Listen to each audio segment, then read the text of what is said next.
Recruit Reaction Show. I'm Steve Wiltfong. We're going to be talking about some of the biggest recruiting storylines from the weekend, and we have some great guests. Regular contributor Hayes Fawcett will be with us today, as will Scoop Ducks Max Torres, talking about the Oregon-Illinois game that just went final.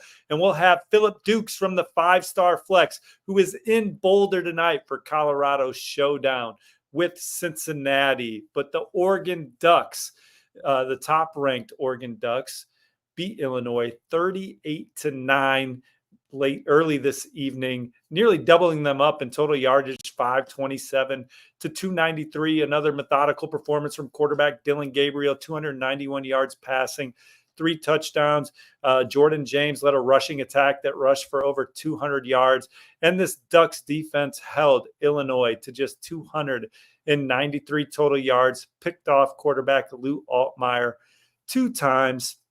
Oregon, the number 1 team in the country, dominating a 6-1 Illinois team. Let's bring in Max Torres. Max, how we doing, my friend? I'm doing great, Steve. Thanks for having me. Absolutely. Look, you were at the Mater Dei Bosco game last night, saw some Oregon commits on the field. Give us some of your takeaway about those future Ducks before we get into the recruits that are relevant to today's Oregon-Illinois game. Future Ducks were shining on Friday night in Santa Ana in one of the most highly anticipated matchups of the week, as future Oregon running back Jordan Davison found his way into the end zone for a tough touchdown run. Also had a couple of nice catches here and there. The future Oregon edge Nasir Wyatt was also all over the field for Mater Dei, and then Tamohini Tapoy. He's always a load to handle up front in the trenches. He makes his presence felt every week that I go to see him after spending quite a bit of time around this Mater Dei program this season. Cody Green, another one that is committed to Oregon. He's a 2026 offensive tackle that has been pledged to the Ducks for a couple months. He actually was going against another future Duck in St. John Bosco edge, Dutch Horsk, on Friday night. So you had some Duck versus Duck battle on Friday. So the future Ducks were looking pretty good. And if Dan Lanning and the rest of his staff have their way, they might not be done at Mater Dei. Yeah, who are they still going after? Ducks are still going after Chris Henry Jr., of course, in the 2026 class. He is verbally committed to Ohio State, but got to chat with him a little bit after there, and it sounds like Oregon is still very much alive and didn't rule out making a trip back out to Eugene this season. So we know that Junior Adams has been one of the best receiver recruiters in the country, and he's still staying involved there. Oregon has the number 7 recruiting class in the country in 2025. Dan Lanning and company on track for a 3rd straight top 10 class, but they want to be top 5 for a 2nd year in a row as they maintain this caliber of play we're getting accustomed to seeing on Saturdays. They want to take 2 quarterbacks this cycle. They already have Achilles Smith Jr. in the fold, another big-time target in this weekend in Jaron Sagapotelli from Hawaii, an on-300 passer, a guy that Oregon absolutely covets, having a fantastic senior year, recently broke Dillon Gabriel's all-purpose yard record for the state of Hawaii. Those two got a chance to connect while they were at the Elite 11 finals together. We were there, Max, in Los Angeles over the summer. Will Stein, offensive coordinator, leading the charge in this recruitment. He loves Oregon's offense. He loves the way they develop quarterbacks. This is his first time in Eugene. Are you hearing anything about the visit thus far? I'm just hearing that Oregon really likes their chances here with Sagapolutele. Obviously, you look at his story and his obvious connection to Dillon Gabriel. He told me that he actually models his game after the current Oregon quarterback. So when that offer came in, Steve, it really felt like one that you think Oregon can capitalize on. So it quickly became a matter of getting him on campus for a visit. Obviously, you have a little bit of a challenge with distance, seeing that Sagapolutele is all the way out in Hawaii, and you had to make it work with his schedule, but he's on a bye. So the staff acted quickly and got him out to Eugene for his official visit. So all the early returns are that this one's going really well. And Dillon Gabriel had himself a very, very strong performance on Saturday, throwing for 3 touchdowns and nearly 300 yards. So I think it's going to be tough for another school to push Oregon in this one, but it seems like Georgia is the one that we are spotlighting moving forward, keeping an eye on, because he got that offer last week, and then earlier this week, I should say, and didn't waste any time setting an OV there for, I believe, November 16th. So Oregon got him on campus before Georgia, and certainly has distance on their side and a bunch of other factors. So I still like Oregon here for Sagapolu-Tele, but you got to keep an eye on it. Sagapolu-Tele currently committed to Cal. Cal did a great job getting on him early, getting him in the fold. He went out to the Elite 11 finals, finished in the On3 Elite 11 of the 24 quarterbacks, and then having a really good senior year. There is some loyalty to Cal, but I like the way that this is trending for Oregon. Talking to sources, you and Justin Hopkins have already predicted him to the Ducks. I'm not far behind you. Our colleague Chad Simmons also had a really good update about the excitement that Jerron had coming into this visit. I just think their history of Hawaii quarterbacks, guys like Marcus Mariota, this offense, where this program is at, and how much Oregon is prioritizing him. It's going to be tough for any program to surpass that. Georgia will give it a swing when they host them for the Tennessee game in November. But like you, I like the way it is trending for Oregon. A couple tight ends on campus this weekend. Major position of need for the Ducks as they make this top 5 push. Vander Plug back for a second game. He was in Eugene 2 weekends ago to watch Oregon defeat Ohio State. He's currently committed to Washington. And then you have Andrew Olesh, who's one of the more dynamic, exciting, upside tight ends in the country. He is currently committed to Michigan. What are you hearing about Vander and Andrew's visits right now? So for Vander Plug, he is a guy that was on Oregon's radar for a while, but I myself was kind of interested. Why wasn't this offer on the table? But lo and behold, it came in, I believe it was August or September, and they got him out for a visit. And for that Ohio State game, the atmosphere was just absolutely electric there. And it's certainly still the case again this weekend against Illinois, as the Ducks make another major impression with one of their coveted tight end targets here in the 2025 cycle. So Vander Plug definitely seems like a bit more of the realistic option between the two, but we have to talk about Olesh as well, because he's a high profile player in his own right, coming from an area that the Ducks don't typically recruit too heavily. That, of course, being Pennsylvania out there in the Northeast. But they got him out on campus for this visit, and they're going to take their shot. And Kenyon Sadiq had himself a great game, as did Patrick Herbert. So you got to like what Will Stein's doing there and showcasing the tight ends when you have some of those big targets in town for a couple of visits. So tight end, definitely a major position of need. And the Ducks have 2 of their top targets in town this weekend. And we can't forget, Steve, of course, they're looking at Lincoln Cure, trying to bring back the 5-star Kansas State tight end for a visit before all is said and done. Yeah, hearing that could be for the Maryland game, getting Lincoln Cure back to campus will be interesting to see how the tight end position shapes out for Dan Lanning, Drew Maringer, and the Ducks, because I don't think they're going to strike out on one of these 3 blue chippers. Let's talk about a potential Oregon finish on the trail. I think they're emerging as the leader for 5-star defensive lineman Jakeem Stewart. He's at Ohio State this weekend, so we'll see what the buzz is coming out of his trip to Columbus, because those are the programs that I think are in the top 2. Jakeem Stewart raved about his trip to Oregon 2 weekends ago for Oregon's win over Ohio State, said that was all. He came out there and saw what he wanted to see. His seats put him right behind the defensive line. There's a couple rows in the stands behind the defensive line where he got a chance to watch the Ducks coach up their defensive line throughout the game. Really loved that. But really, I think the biggest takeaway was how much time Dan Lanning and his coaching staff spent with them around the hoopla of the big game, ESPN College Game Day, just the amount of availability that he had to show what a high target he is was something that was really moved the needle. And Oregon's going to get a visit November 23rd. Ohio State's going to get one November 30th. I may have butchered those dates a little bit. Ohio State's getting a visit for the Michigan game. That's going to be the last visit scheduled. Oregon's getting one during their bye week, the weekend before. Setting up nicely for the Ducks. What's your takeaway on Jakeem Stewart right now, Max? My thoughts on Jakeem Stewart are that Oregon has a really good shot here. And it really felt that way, I think, Steve, throughout this recruitment, even leading up to his last trip to Oregon. I think that the source I was talking to around the program told me that they felt good about their chances with Jakeem Stewart. And I really didn't think they were being talked about enough or really viewed as a serious threat. But I think you couple in his reclass from 2026 to 2025, Oregon's trying to find some more defensive line reinforcements this class. Not exactly a great crop out west where Oregon likes to operate. So you bring in Jakeem Stewart for probably the game of the year, and Oregon's defense shows up in a massive way. You can obviously point to the development of Mateo Uiagalelei as well. So I think things are trending the right way for Oregon in this recruitment for Jakeem Stewart.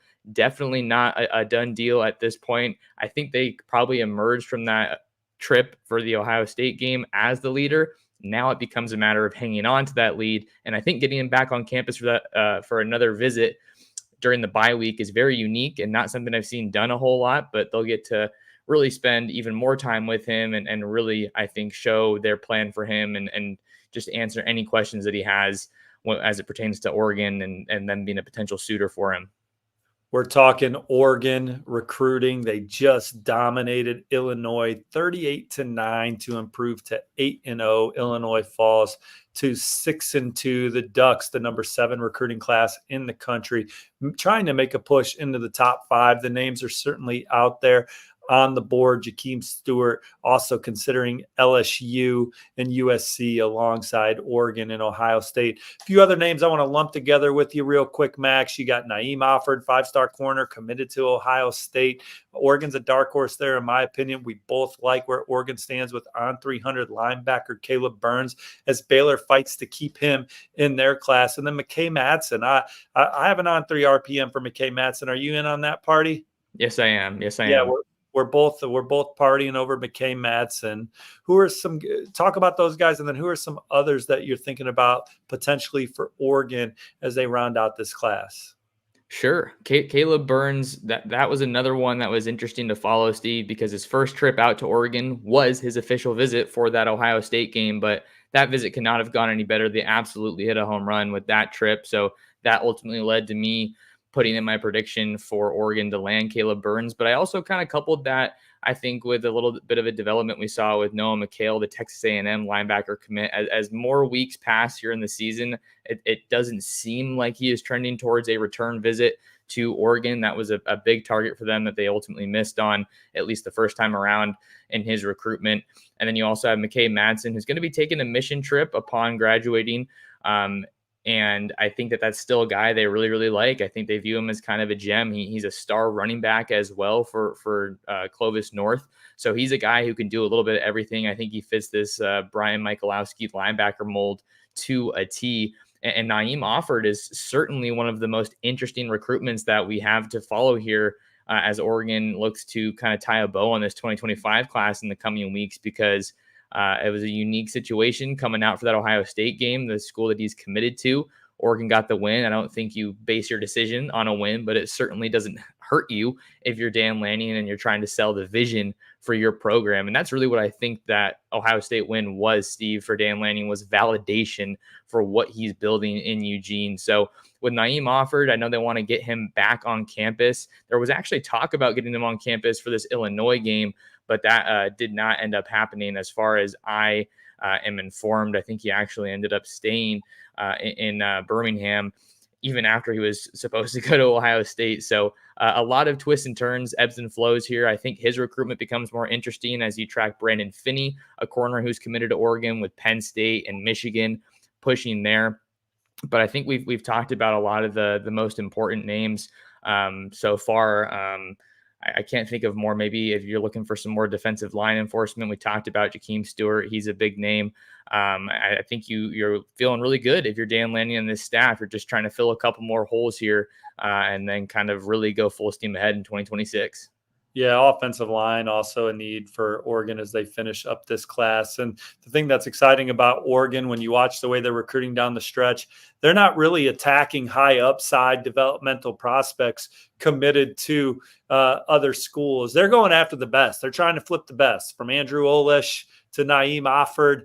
Those are their late targets right now. Noah McHale, guys of that caliber and that magnitude, as they keep swinging for big fish. Max, I appreciate you coming on the Recruit Reaction Show. We will have more coverage of this big recruiting weekend at Oregon on Scoop Duck. I want to bring in Hayes Fawcett.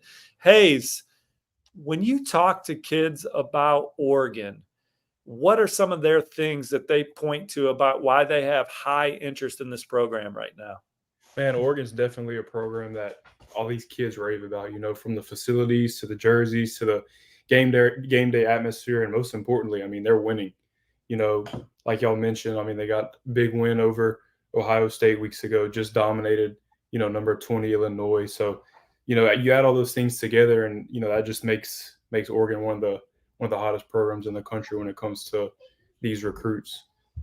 No question about that. Well, we're done talking about Oregon and Illinois. We want to hear from you. Will Oregon keep it rolling on the field this fall? Will Oregon finish with the top 5 class? Who do you think the Ducks are going to add?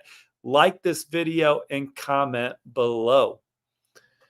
We're going to pivot to Ohio State now. The Buckeyes survive a home game against Nebraska. They have a big one ahead with Penn State. They go to State College next week. Will Howard, 3 touchdown passes today. Jordan Hancock, the game-clinching interception of Dylan Raiola in the fourth quarter. Buckeyes defense played pretty well. They were 4 touchdown favorites, but I say just win, baby. We're in the 12-team playoff era. Ohio State coming off that tough loss to Oregon. Then they have a bye week. You got Penn State next week, another massive game. So Ohio State getting a win against a Nebraska team that certainly had a bad taste in their mouth, getting smoked by Indiana the week prior. Just win in advance, and they did that. They also had some top recruits on campus. I'm going to bring in Hayes Fawcett. Hayes, Jakeem Stewart on campus this weekend. I think Ohio State's in the top 2 right now with Oregon. You also have USC and LSU in the mix for Jakeem Stewart. You've made a lot of edits for Jakeem. Have you talked to him specifically about what he likes about Ohio State? I really haven't got into much detail about, each school with Jakeem Stewart.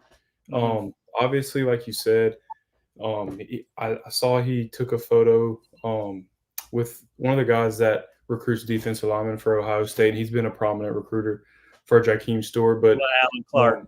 Yep. But overall, in terms of going school by school with him, I haven't really got into much detail with him.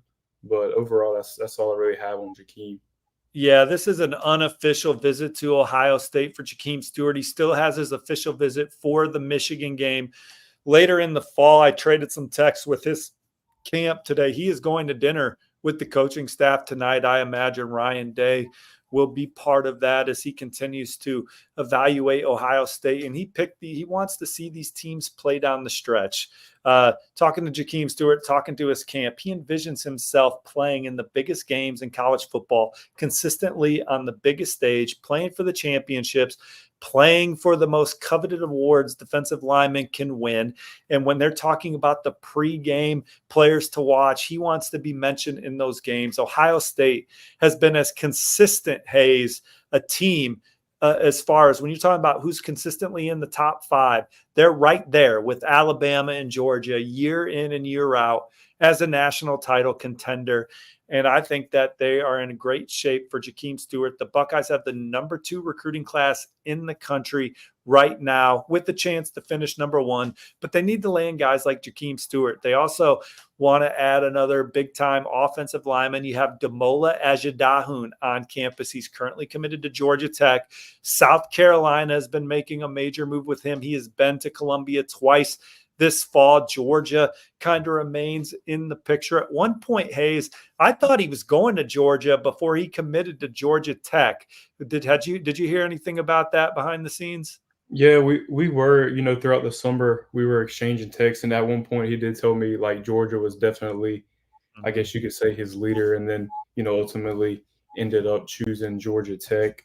Obviously he's still making his visits. So, that's going to be one to continue to monitor. But Steve, I have a question for you in terms of Jakeem Stewart. Are you anticipating Stewart take this all the way to the early signing period, or do you think it gets done before then? I am. I think he's excited to take these visits. He's got upcoming trips to LSU for the Alabama game. He's got USC for the Nebraska game.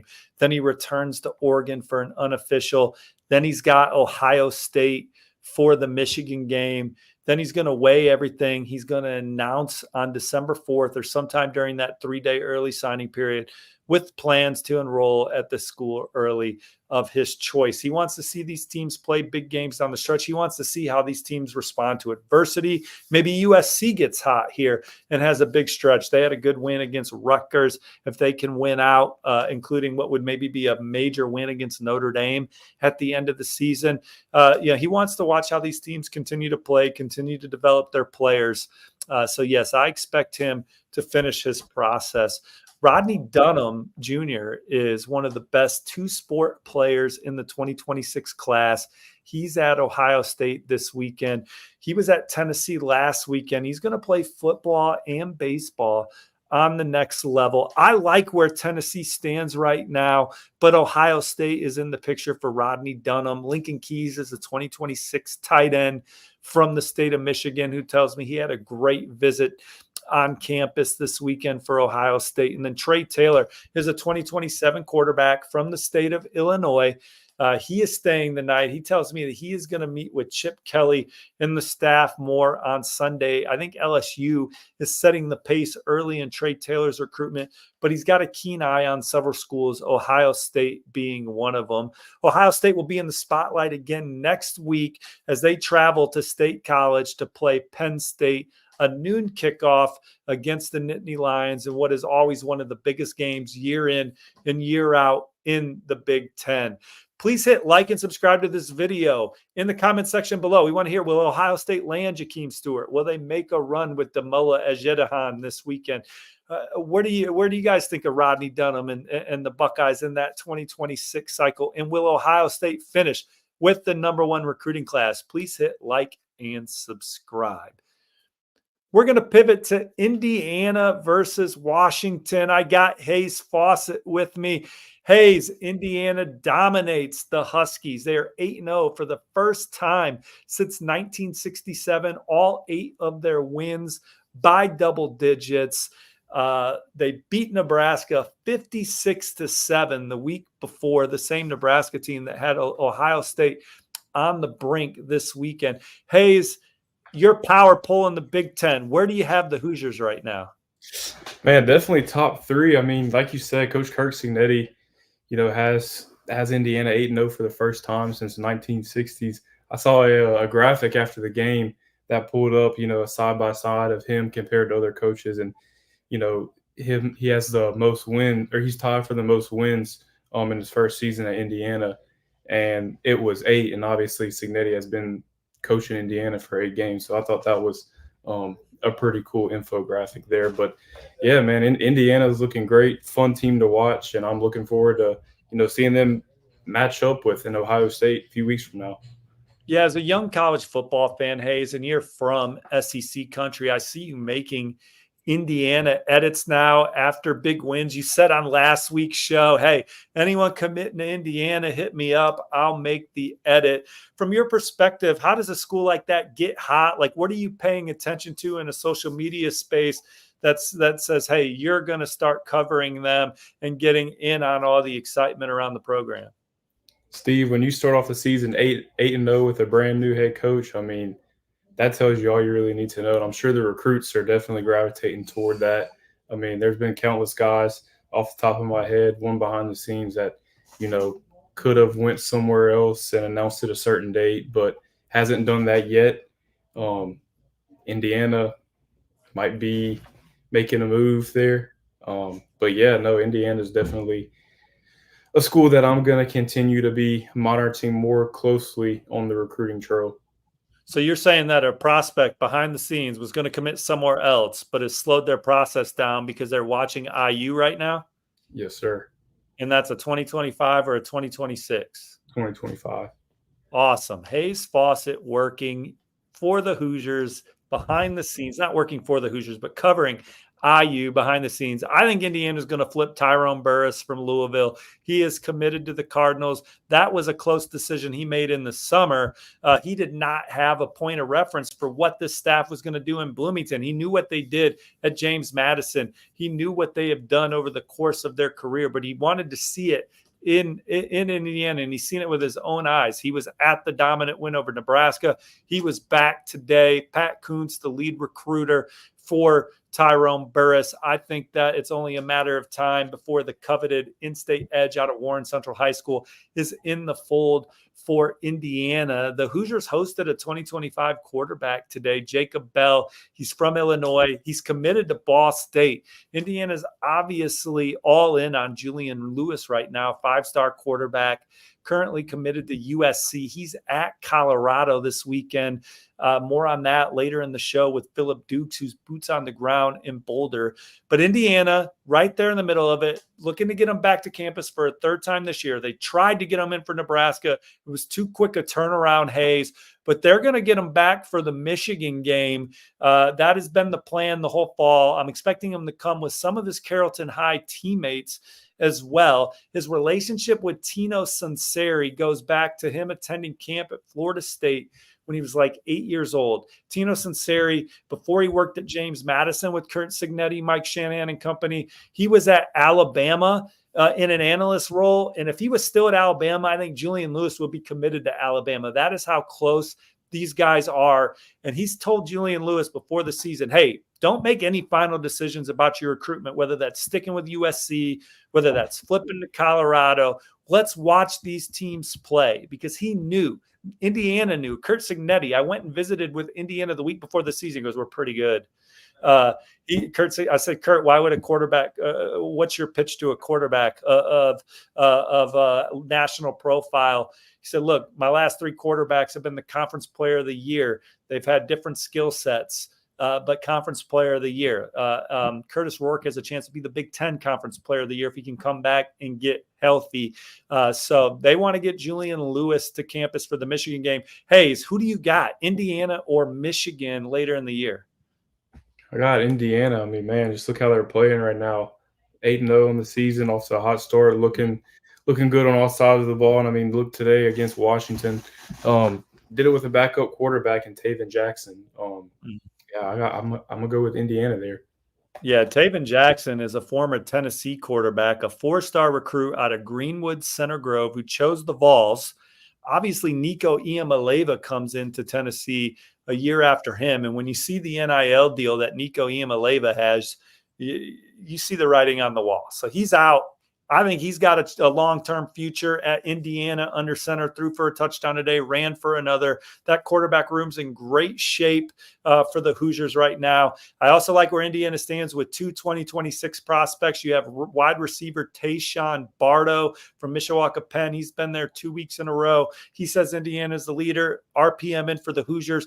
Dominic Berry's a tight end from Center Grove, where Taven Jackson played in high school. Indiana put an early offer out to him. He told me today that Indiana leads. So I like the Hoosiers there. They also hosted two 2026 in-state quarterbacks they've been monitoring. Carmel High's Anthony Kellner, Lawrence Central High's Terry Walker III. If they're pushing for Anthony Kellner, who I think they're keeping a close eye on, I think ultimately he could be their quarterback in this cycle. We'll see what happens with Terry Walker as well. But Indiana 8-0. They go to Michigan State next weekend for a rivalry game. They play that one, Hayes, for the old brass spittoon.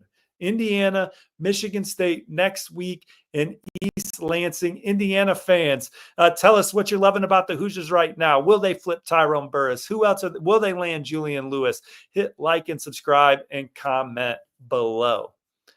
We are about to tee up Colorado and Cincinnati. Wait, we are not going to tee that up just yet. We are waiting on Phillip Dukes, who is trying to get to the stadium in Boulder. So we are going to jump ahead to Miami and Florida State, playing at Hard Rock Stadium in Miami. The undefeated Hurricanes taking on Florida State.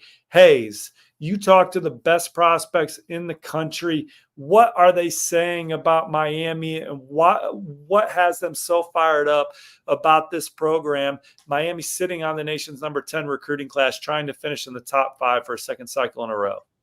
Look, Steve, just like we talked about with Indiana, Miami's winning. They're undefeated. Have a showdown tonight with their rival Florida State. Game sold out. I mean, anytime you win, recruits are going to notice that. And Steve, like we talk about all the time, Miami is definitely one of those schools, coming down to signing day, that is going to continue to recruit who they want to recruit and try to flip whoever they want to get. So I'm looking forward to the game tonight. Actually just started. I believe it's 7-0 Miami. And I'm sure you'll have a lot of really good recruit reactions after this game, as there's a ton of top talent at the game tonight. Well, Miami's treating Florida State like they're undefeated coming into this game, and Mario Cristobal gets his team ready for a big game, as well as any coach in the country. So I expect the Hurricanes to play well, just like they did in week 1 at Florida. 5-star corner DJ Pickett, On3's number 1 player in the state, On3's number 1 corner in the land. He is committed to LSU, Hayes. But that was a recruitment that went down to the wire. I thought he was going to go to Oregon early in the week. He ends up going to LSU, but Miami has been lying in the weeds for DJ Pickett. Tell the folks how close that recruitment was, because we know this is one that could maybe change on a dime one more time. Steve, that was definitely one of the closest recruitments I've covered in this cycle. He changed his mind the week of. I think it was 2 days before he announced. He told me a certain school, and then I think it was the night before he told me LSU, and that's who he eventually ended up committing to. Obviously, he's still taking his visits. He's at Miami today. Like you said, Steve, Miami's going to be one to watch for him, coming all the way down to signing day, and we'll see how that goes. We'll see how the game goes, and see what he has to say after the game. Yeah, he was at the Miami win over Florida. This is his second Miami home game of the year. He's planning to go on this visit with his dad. We'll see. I think Miami's going to push all the way up until the last day. He's saying all the right things about LSU. Expect him back in Baton Rouge a couple more times before season's end. LSU is certainly not going to roll over here, but Miami is going to be a program to watch with DJ Pickett all the way to December 4th. Hey, Ben Hanks Jr. is there. He's committed to Florida. TJ Alford, second game for Miami this year, similar to Tarvos, or similar to Ben Hanks.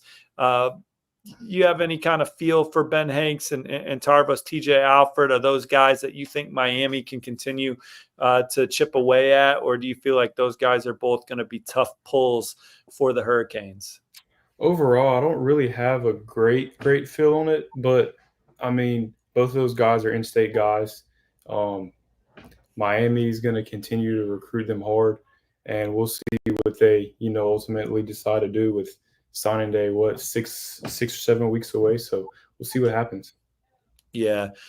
Kellen Wiley's an On300 linebacker on campus for Miami. Maybe room for just one more, Hayes. So Tarvos, TJ Alford, Kellen Wiley could be a first come, first serve deal. I like where Miami's at with Kellen Wiley. He's a recent riser for us in the On3 player rankings. Secondary is a need for them down the stretch. We talked about DJ Pickett. Aiden Anding's another LSU commit that they are trying to work on. But Shamar Arnu is a USC commit from Carrollton, Georgia, that's on campus this weekend, that told me coming into the visit he's feeling the love from Miami. Jarquez Carter's another Ohio State commit, defensive lineman from Newberry Park, that they would like to flip this weekend. And then Malachi Toney is a receiver at one point committed to Miami. I think receiver is one of their biggest needs.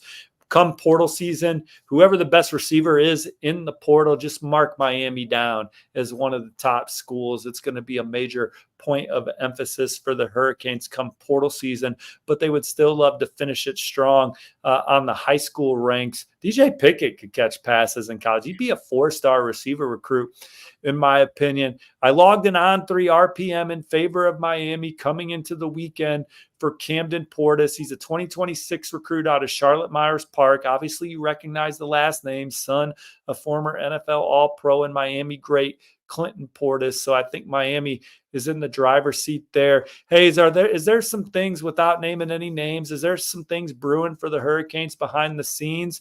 Or is this the type of game where something quickly could happen if they go out and play dominant football? I think it's definitely a game where, something could happen if they do play dominant football. On my end, I don't really have anything imminent in terms of Miami, like any Miami commits or anything like that. But I mean, Steve, all the top talents at that game. We'll see what happens. Yeah, absolutely. Well, Miami fans, please hit like and subscribe to this video. Do you think the Hurricanes will ultimately flip DJ Pickett? Will they also, at the end of this cycle, add a couple more from Ohio State, TJ Alford and Jarquez Carter? What do you think of Miami's chances with Kellen Wiley? Please hit like and subscribe and comment below.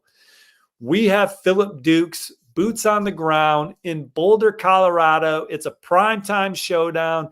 Colorado hosting Cincinnati. Phillip Dukes from the 5-Star Flex on this On3 Recruits channel. Dukes, what's happening? Hey, it's electric out here, man. People have been tailgating all day. The excitement is at a fever pitch, and they want to see Colorado become bowl eligible out here in Boulder. Yeah, they're looking to be 6-2. Cincinnati also 5-2, rebounding this season. Dukes, what all have you been able to do at Colorado? Is this your first time out there? Yeah, it's my first time, man. I was able to go on campus. Got the tour. I got a really nice tour of the campus, the facilities. Colorado's facilities are second to none. It's just a lot of cool things to do, a lot of nuance out here as far as just being there's a different feeling out here. I talk to recruits all the time, and they say, man, when you see the mountains, when you see the scenery, when you see the people, it gives you a different feeling out here in Colorado, and I felt it all day today. Yeah, Dukes, who'd you have showing you around? I can't really tell you that.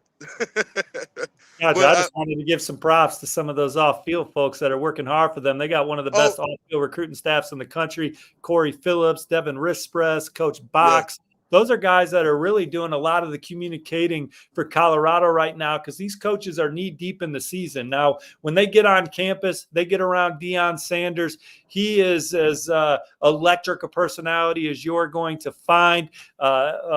Makes you feel so good about being at Colorado. He's very charming. But these guys that I mentioned, they're kind of the glue between the coaching staff and then when you get to campus, their staff does such a great job on campus. Oh, yeah, for sure, man. Coach Richards is A1. When you talk about the actual position coaches, guys like Coach Flea, Coach Loholt, like they've got guys who have charisma, the analysts that are on campus. Like they have something really cooking out here. And the reason I said I couldn't say it earlier is because I was privy to a couple of conversations earlier where I feel like I would have gave some away if I said it. But I'll just say it's going to be an exciting night and an exciting week in recruiting for Colorado from what I'm hearing. Nice. Well, one recruit that I think Colorado's in a great position for is 4-star receiver Adrian Wilson. He's from the state of Texas. He was committed to Arizona State, locked in this visit to Colorado, and decommitted from the Sun Devils. One thing that I think talking to him really excites him about Colorado is this air raid offense, multiple receivers on the field, the ball being sprayed all over. I know he loves the offense. Quentin Gibson, him and Adrian Wilson, both averaging over 20 yards a catch here as a senior. Quentin Gibson has 20 catches, over 25 yards per grab, 10 touchdowns right now for Fort Worth North Crowley High. He's a mighty mite, 5'9", but you put the ball in his hands, he can light up the scoreboard. And Dukes, when Colorado's recruiting a high school player, they envision these guys playing for them right away. Yeah, absolutely. They want guys that are ready. When you look at the quarterbacks they're recruiting, you're not looking at a lot of guys who project or projects. You're looking at guys who already have the moxie to come in and play day one. When you talk about a guy like Julian Lewis, you saw them stop in and go check on a guy like Keelan Russell. Now, when you get to the receivers, when you think about a guy like Quanell Farrakhan, and then as you talked about Adrian Wilson, these are guys who know how to get open. And I think one of the things that goes underrated about the guys that they're recruiting, especially in the wide receiver position, is how they really understand X's and O's. When they come to Colorado, they're talking ball. It's not just, social media and Instagram, as some people may have you think. they're talking ball and they're understanding an NFL offense from Pat Sherman. So I think what Colorado is offering early playing time for blue collar guys who do it the right way. Yeah, Coach Phillips, the receivers coach over there, doing a good job building relationships with these guys. Coach Lodeholt, who's from the Bill Bedenbaugh coaching tree, came from Oklahoma. Bill Bedenbaugh, arguably the top offensive line coach in the country at Oklahoma. Now you have Coach Lodeholt at Colorado recruiting Carday Smith. Went and saw him during Colorado's bye week. This is his second game visit to Colorado this year. I know there was a lot of buzz about Colorado having a great chance to flip him coming out of the first visit, currently committed to USC. But I think Colorado's in a great spot here. What are you hearing about the Buffaloes and Carday Smith? You recently had him on your 5-Star Flex show on this On3 Recruits channel. Yeah, I get great vibes. I talked to him a little earlier, talked to his mom, and they're enjoying their trip. It's everything that they expected. The things that they're hearing about development, as Carter, as we know, is a guy who's more of a guy who his physical profile, he hasn't played a ton of football, but what you've seen in the time that he has played has tantalizing college coaches. That's why USC wanted him, Auburn wanted him, and now you've got Colorado who has him on the ropes. I think that I'm not sure if it gets done tonight, but I definitely have him on flip watching somebody that Colorado broke out a spatula for. No question, man. I love that word spatula. It's spatula season. I think that Colorado has a great chance to flip Carday Smith too. Before we get to the main event of this section of the Recruit Reaction show, Quanell Farrakhan X had a big game last night, a game-winning touchdown reception for Houston North Shore. He's physically ready to come in and play. Mantrez Walker having a strong senior season for Buford down there in your home state. What have you seen from Mantrez? Man, Mantrez has done a lot in pass coverage.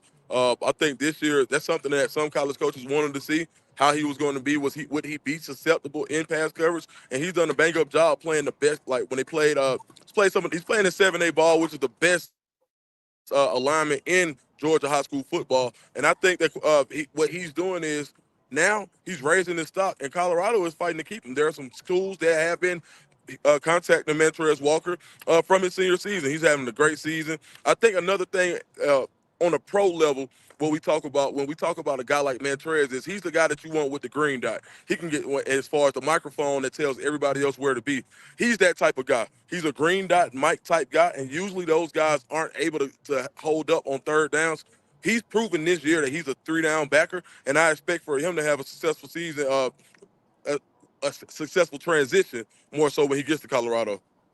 5-star quarterback Julian Lewis is back in Boulder for the 4th time this year. Committed to USC, National Gatorade Player of the Year finalist as a sophomore. Reclassifies. He wins Gatorade Player of the Year in the Peach State as a Georgia. No sophomore has ever won that prestigious award. He has Carrollton in the mix to win the national championship, state championship. Obviously, your state, Dukes, where have you seen Julian Lewis grow as a passer from sophomore to skip to senior year? Because there is no junior year with this young man. I think his response to adversity. I think anytime that we've seen Julian in the past, if you could pretty much tell what games they lost because they came with a turnover. Now, if you see Julian, he may make a mistake against the Parker game. He gives up the interception to Naeem Offer, and he got better as the game went on. Against Woodward, he didn't have a great start. He got better as the game went on. Usually, Julian was the type of guy where he came out, he just cut you up, carve you up from the first snap.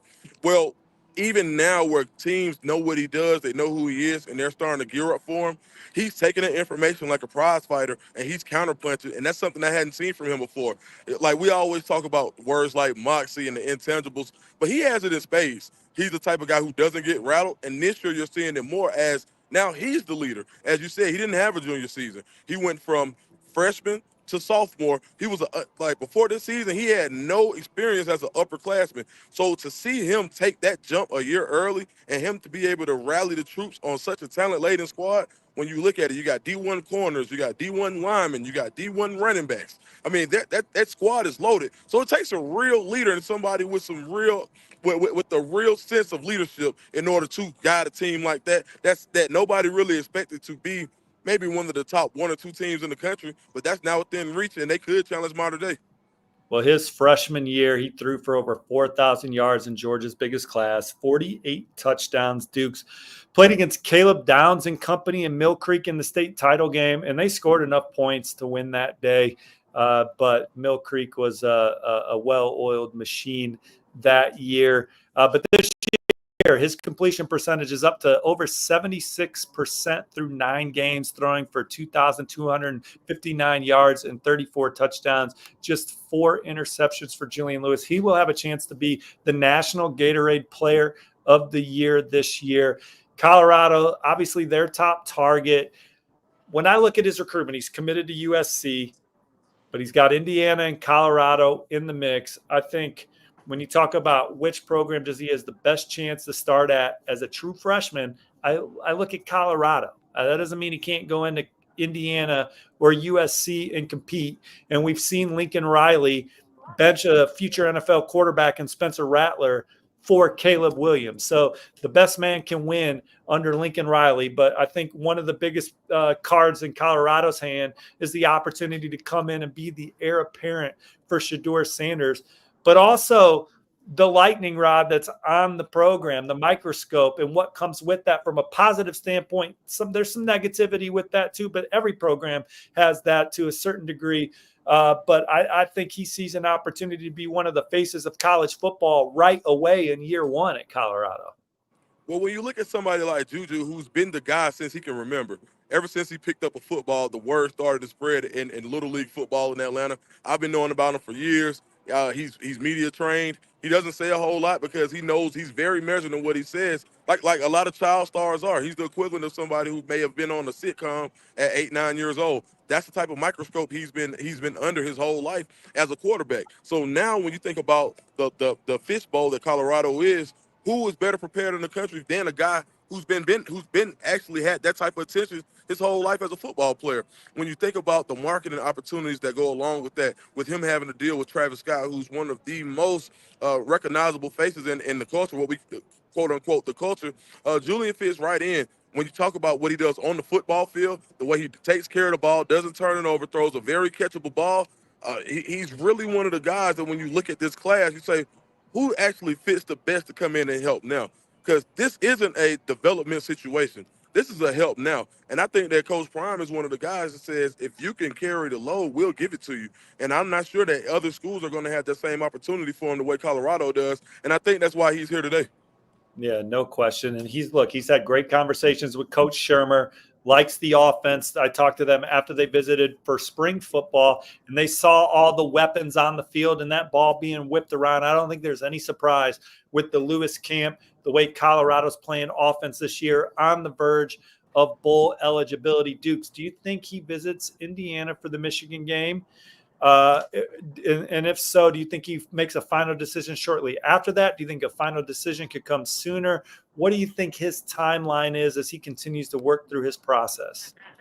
I think it's fluid, man, just to be honest, because I think going into the season, a lot of people were expecting the decision to be like another statement to be made towards the beginning of the high school football season.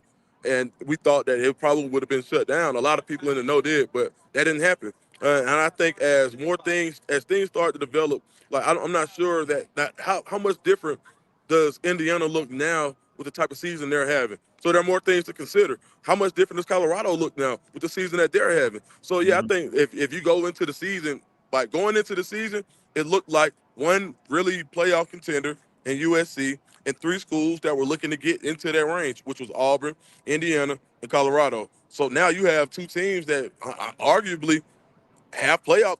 You could put playoff contender at this point in their name. Now there's a ton of people in the field, and a lot of things would have to go right. But if Colorado and Indiana both ran the table, they would both be in the playoffs. So I think that's something that you didn't consider going into the season. And I think that's having an effect on why they're taking their time and they're making sure they're dotting their I's and crossing their T's. But I do think he'll visit Indiana for the Michigan game. Now that's just my opinion. I don't have a source on that. But me just reading the tea leaves, that's what I would expect. But I know this family. I know TC very well, and I know if the feeling is right, he can pull the trigger or just shut it down at any moment. Yeah, speaking of if the feeling is right, what are you hearing on his visit so far? He got into Boulder on Friday night, so he's been there almost 24 hours and maybe a little over as I talk to you right now. Business minded, right? Trying to make sure that this is the place. If Colorado is the place, understanding everything that's going to come with it. He knows a lot about the offense, but now he's going into the fine tuning, looking at his highlights this year and how some of the throws that he's made would fit into the Colorado offense and things that he likes, checks that he likes, situational football. These are the things that you don't really talk about, like when you're just being wooed and recruited. But when you're getting down to the nitty gritty, these are the things that are important. How much is he going to run? How much RPO are you going to run? So I think now this is more. Now it's a great trip. They're having a good time, but I think they're business minded here because they're coming. This is the final lap for them, and I think they want to make sure they get as much information as they can. Hey, Dukes, show us with your phone the ambiance around Boulder right now. What can we see? Are you I'm in trying to see how to flip my camera. Hold on. Yeah. Let me see. Okay, so we're just in the front, man. So you just Yeah. look at, you can see the mountains in the background, Yeah. and then from here we're in the front, Colorado, Folsom Field. I'm not sure if you can see the front right Yeah, there. I can see it. Yeah, it looks great, man. No, it looks amazing, man. I can't wait. Matter of fact, I might call you back when I go inside. Well, we appreciate you coming on, Dukes. That's Philip Dukes from the 5-Star Flex. Make sure you're hitting like and subscribe to the On3 Recruits channel so you can get all the latest episodes of the 5-Star Flex with Philip Dukes. I know he's going to have a great episode coming out of this visit to Colorado. Philip, thanks for coming on. I'm going to bring in Hayes Fawcett to talk a little bit of Colorado and Julian Lewis and some of these other names. What catches your eye about this big recruiting weekend for the Buffs? Steve, I said it twice with Indiana, with Miami. Colorado's winning, man. I mean, what are they, 5-2 right now? About to have a big game against 5-2 Cincinnati as well. Big recruits in this weekend. I'm sure it's buzzing in Folsom. I mean, looked amazing with what we saw from Dukes, and I'm sure the recruits are feeling the same energy that we see. Yeah, absolutely. Well, I talked about Julian Lewis in the Indiana segment, but if you're just watching the Colorado segment, I'm just going to kind of put it all out there. I do think, like Duke said, he'll visit Indiana for the Michigan game. As things stand now, his relationship with Tino Sunseri, Indiana's co-offensive coordinator, quarterbacks coach, is second to none. Tino Sunseri had Julian Lewis in camp at Florida State when he was 8 or 9 years old. The family hit it off and clicked, stayed in touch. Tino Sunseri was working in an analyst role at Alabama before he took an on-field role with Kurt Signetti and company at James Madison. If Tino Sunseri was still at Alabama, I think Julian Lewis would be committed to Alabama. That's how tight they are. I also think that Tino Sunseri was like, look, dude, you're committed to USC. Don't make any final decisions before your senior year. Watch how your finalists play in the fall. So that would be USC, Indiana, and Colorado, and just get a feel for it. Because look, Tino just loves Julian Lewis. He wants him to be happy. Certainly he wants to coach him at Indiana, but his advice was just watch your finalists play. You don't need to make a final decision now.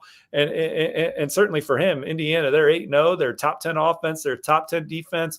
They haven't had a record like this since 1967, since they've been in the Rose Bowl. But Colorado, look, they're trying to make a run at the college football playoff. Deion Sanders said in the preseason that's their goal. They're looking for bowl eligibility tonight against Cincinnati, but they're looking for a playoff push. If playing in year one is important to Julian Lewis, I think he's got the best shot to do that as a true freshman at Colorado. That does not mean to say that he couldn't win the job at USC. We've seen Lincoln Riley give that job to Caleb Williams over Spencer Rattler at one point. Certainly he knows what Lincoln Riley's done historically. We've talked about it a ton with the Heisman Trophy winners, the number one pick. That's why he's committed to the Trojans. But Colorado, Pat Shurmur, he's really vibed with him. He went there in the spring, saw an offense that was high octane in practice. That has resonated to the field this fall. And then just the popularity that Shedeur Sanders has, for him to go into a program that Deion Sanders, he's an electric figurehead to your program. for Julian Lewis to play on that stage. He would be one of the faces of college football in year one if he could come in and win that job. So I think there's reasons why he could end up at all three. He took 2 visits to USC this year. I think there was some confidence coming out of both those visits that he would stick with USC, but it seems that they have their hands full with Colorado and Indiana. He's been at Colorado since Friday night.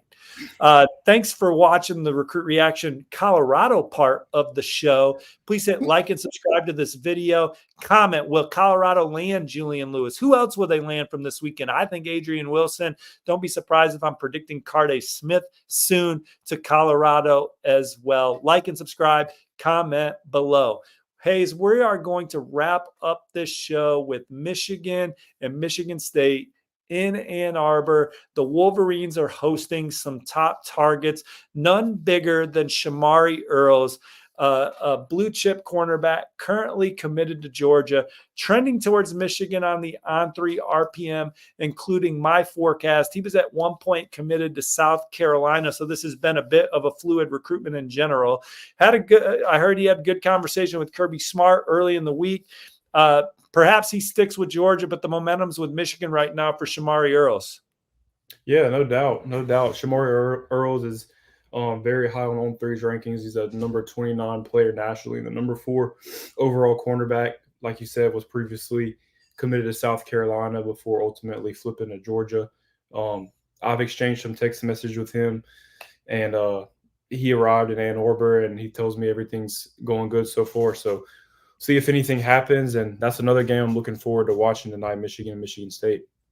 Hayes, Michigan has on-3's number 12 ranked recruiting class. Right now, it's number 8 in my favorite metric, average ranking per commit. It's top 5 when you look at the blue chip ratio, 5 stars and 4 stars.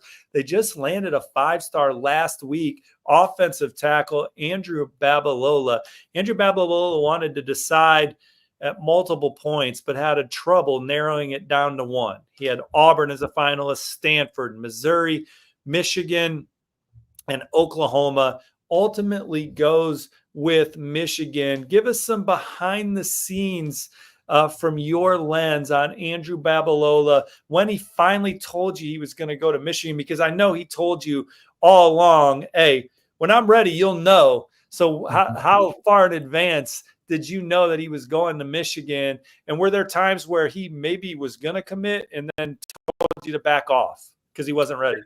Yeah, definitely, Steve. There was the recruitment of Andrew Babalola was definitely one that was very quiet. He's naturally a quiet guy. I don't think he really talked too much, to a lot of people throughout his whole entire recruitment.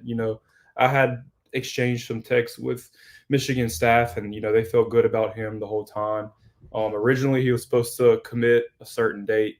That didn't happen, and then I was able to get a hold of Babalola. We exchanged some more texts, and the way, he talked to me, I felt as if, his decision wouldn't be, imminent anytime soon. However, the day he committed at 9 p.m. Central Time, and he shot me a text about 3-4 hours before and said, "Hey, Hayes, it's about time to pull the trigger. It's like I'm gonna commit to Michigan tonight." And yeah, man, he announced the commitment to Michigan, and he's their top-ranked recruit, the only 5-star in their class, and it's been, a big-time pickup for the Wolverines, landing Babalola. They're looking for a few more big-time pickups this weekend.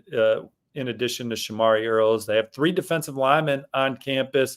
On 300 recruit Benny Patterson, a Cincinnati commit that I actually think they're battling USC for. I think USC's got a lot of momentum. He was at USC a couple weeks ago for the game against Wisconsin, I believe.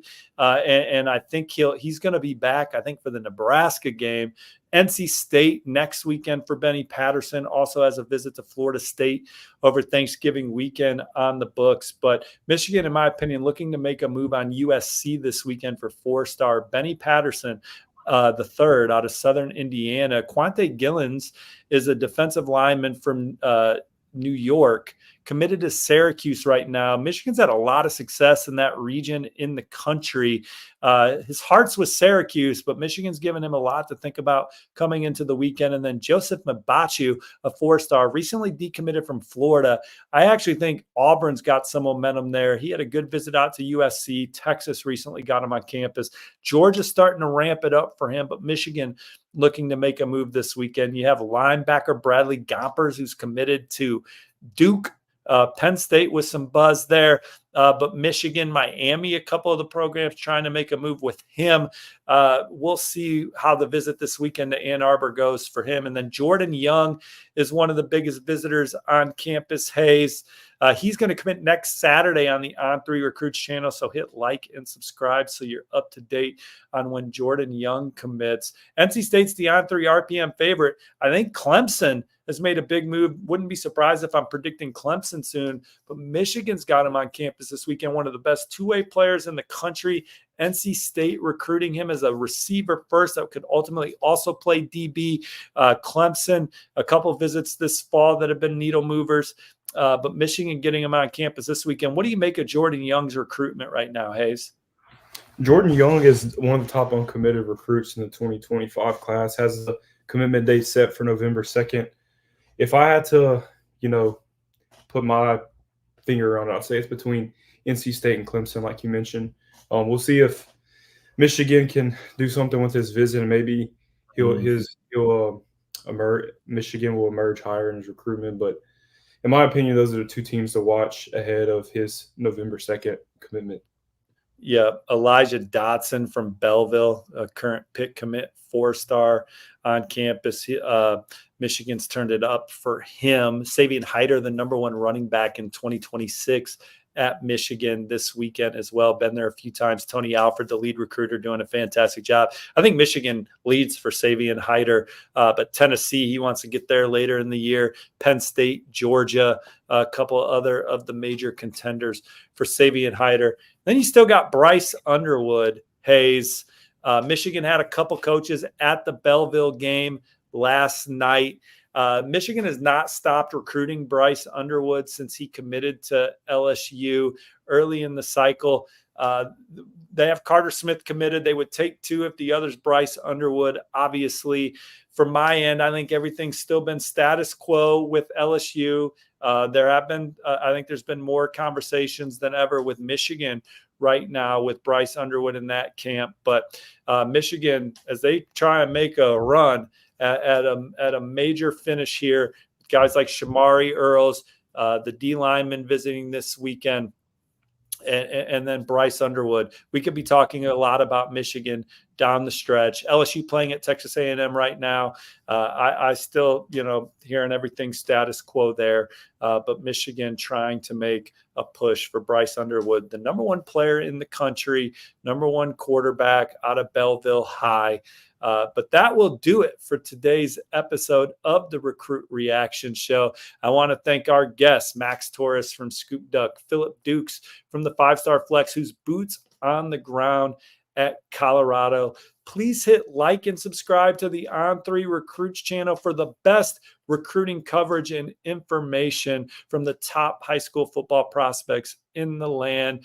Thank you. We will be back next Saturday.